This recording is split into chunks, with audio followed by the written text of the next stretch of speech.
Pas de répit en Ukraine, les forces russes poursuivent le pilonnage de plusieurs villes. À Marioupol, la frappe contre le théâtre n'aurait pas fait de mort. Entretien au sommet ce vendredi entre Joe Biden et Xi Jinping.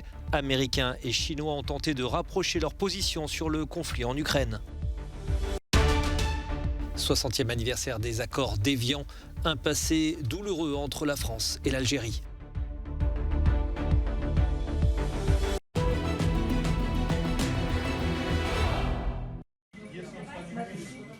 Ces enfants ukrainiens blessés à Marioupol ont pu être hospitalisés dans une ville voisine.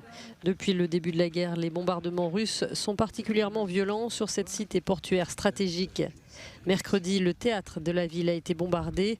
Après plusieurs jours d'inquiétude sur le sort des civils retranchés dans les sous-sols, un premier bilan a fait état d'un blessé grave, mais pas de mort. Un peu plus tôt, le président ukrainien avait évoqué des centaines de personnes sous les décombres, soulignant que les opérations de sauvetage étaient toujours en cours. Plus de 130 personnes ont été sauvées, avait-il précisé. Volodymyr Zelensky a aussi fustigé la lenteur des livraisons d'armes occidentales à son pays. Le ministère russe a lui publié de nouvelles vidéos montrant des destructions d'installations antiaériennes. L'armée russe a aussi affirmé ce vendredi avoir réussi à pénétrer dans la ville de Marioupol et y mener des combats aux côtés des troupes pro-russes de la République populaire de Donetsk. Ailleurs dans le pays, les bombardements se poursuivent, notamment sur la capitale Kiev ainsi que sur Kharkiv. Les deux villes sont entourées par les forces russes, mais pas encore coupées du reste de l'Ukraine. Vendredi également, des missiles ont frappé le quartier de l'aéroport de Lviv dans l'ouest, touchant une usine de réparation d'avions. Ils sont plus de 2 millions à avoir franchi la frontière polonaise depuis l'Ukraine, selon un décompte réalisé par l'ONU vendredi. Un flot constant d'arrivées dans le village frontalier de Medyka. Un chiffre confirmé sur Twitter par les gardes-frontières polonais. La plupart des réfugiés sont partis avec le strict minimum, quelques bagages, leur passeport. Une fois arrivés, ils racontent le drame qui est en train de se jouer dans leur pays. Il n'y a pas d'eau, pas d'électricité. Il n'y a pas d'approvisionnement en nourriture. Seulement du pain et c'est très rare. Tout est fermé, il n'y a pas de livraison. Les enfants pleurent, il fait froid, c'est effrayant. La Russie est l'agresseur. Ils nous ont attaqués en premier. Nous ne leur avons rien fait, personne ne les a invités. Ce sont en tout 3,2 millions de personnes qui ont fui l'Ukraine, des déplacés de guerre qui se sont aussi réfugiés en Roumanie et en Moldavie, ainsi que dans les autres pays frontaliers. Avec les bombardements russes qui se sont approchés de la frontière polonaise, le Haut Commissariat aux réfugiés craint une accélération des départs. L'ONU a également recensé environ 2 millions de déplacés à l'intérieur du pays et estime qu'environ 13 millions d'Ukrainiens ont actuellement besoin d'assistance humanitaire. Selon le Programme alimentaire mondial, il y a aujourd'hui une course contre la montre pour reconstituer les stocks de nourriture en Ukraine.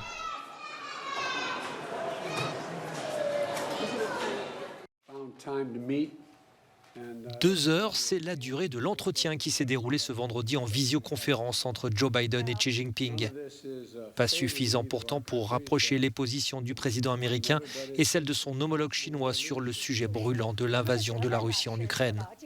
La Maison-Blanche souhaitait dissuader la Chine de fournir une aide militaire ou économique à Vladimir Poutine, alors que Pékin reproche aux Américains son soutien armé à l'Ukraine qui alimenterait le conflit en provoquant la Russie. Les deux présidents ont tout de même reconnu que le conflit et la confrontation n'étaient dans l'intérêt de personne.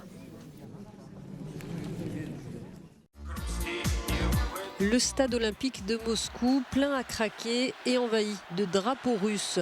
Une grand-messe ultra-patriotique en pleine guerre contre l'Ukraine.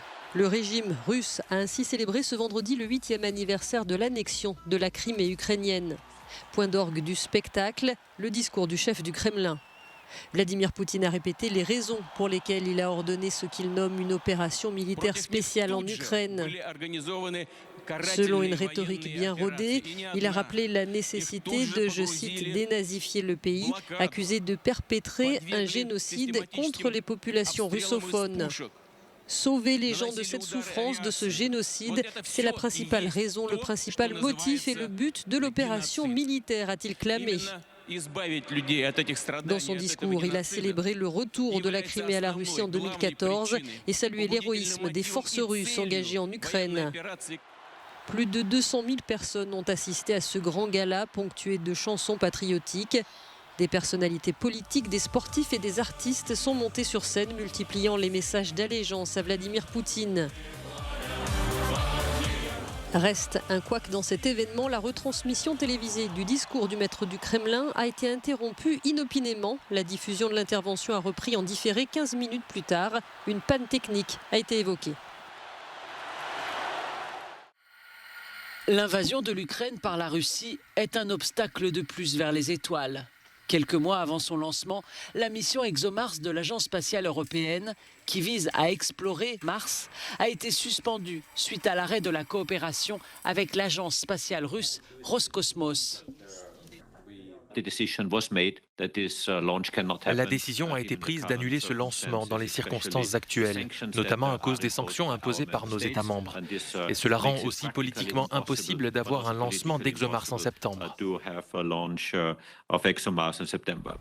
La mission devait partir de Baïkonour en utilisant le lanceur russe Soyouz, un lanceur qui servait à d'autres missions jusqu'aux sanctions, notamment depuis Kourou, en Guyane française.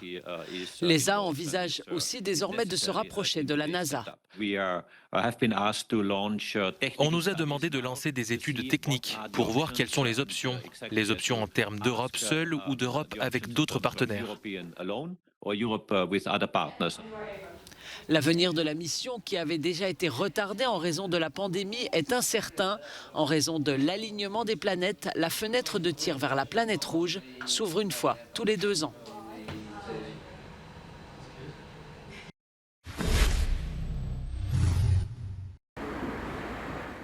C'est en France, sur les rives paisibles du lac Léman, que s'est scellé en partie le conflit. La signature des accords d'Évian le 18 mars 1962 proclamait un cessez-le-feu et ouvrait la voie à l'indépendance de l'Algérie après 130 années de colonisation et 8 années d'une guerre sanglante. 60 ans plus tard, dans cette ville plantée au pied des Alpes, il ne reste pas forcément de traces de ces accords historiques. Non, dans la ville d'Évian, il n'y a pas d'endroit qui rappelle la signature des accords d'Évian, puisque les accords ont été signés dans un hôtel, l'hôtel du Parc, qui est maintenant un immeuble privé. Le seul endroit où on pourrait voir cette vie de 1961, c'est derrière la mairie, l'ancien hôtel où le maire Camille Blanc a été assassiné. À l'image de cet assassinat du maire d'Évian par l'OAS, l'armée secrète pour le maintien de la France en Algérie, ce cessez-le-feu du 18 mars puis le référendum du 8 avril 1962 instigé par le général de Gaulle n'ont pas suffi à apaiser les tensions. Pour l'OAS, ces accords d'Évian sont un véritable affront. Du côté de l'armée de libération nationale, ce n'est qu'une étape vers l'indépendance de l'Algérie.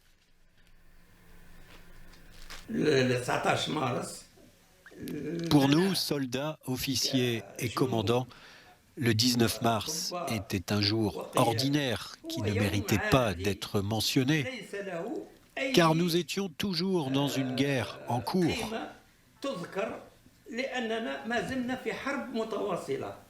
Sauf que les accords ont donné la date du référendum, le 3 juillet, et la date de l'indépendance, le 5 juillet 1962.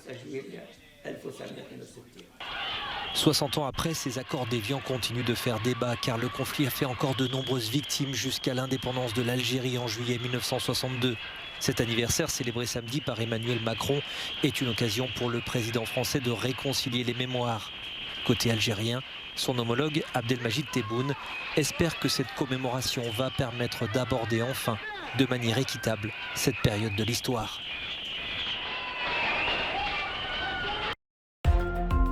En Argentine, des centaines de personnes ont manifesté jeudi contre l'accord avec le FMI. Au même moment, le Sénat argentin a approuvé définitivement l'accord entre Buenos Aires et le FMI sur le refinancement de la dette de près de 45 milliards de dollars. L'accord prévoit notamment une série de mesures économiques. L'objectif est de maîtriser l'inflation chronique du pays et de réduire le déficit budgétaire.